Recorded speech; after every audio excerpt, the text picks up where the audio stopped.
അളിയ visa ticket ഒക്കെ അടിച്ച്, പക്ഷെ അവിടെ ചെലവിനാവാൻ പൈസ ഇല്ല. അന്റെ അടുത്ത് എന്തെങ്കിലും ഉണ്ടാവോ? എടാ ഇന്ത്യയിൽ പൈസ ഒന്നുമില്ല, ഇനിയിപ്പോ സാലറി കയറിയിട്ട് വേണം. ഈ വാപ്പയോടും ചോദിക്കേ, എന്തായാലും ഇതുണ്ടാവും, ടിക്കറ്റ് ഒക്കെ എടുത്തല്ലേ.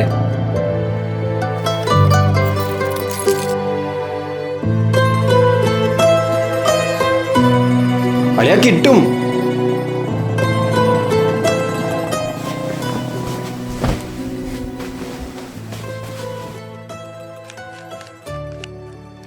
ഞാൻ പല പ്രാവശ്യം പറഞ്ഞിട്ട് കിടക്കുമ്പോൾ ഫാൻ ഓഫ് ചെയ്തു.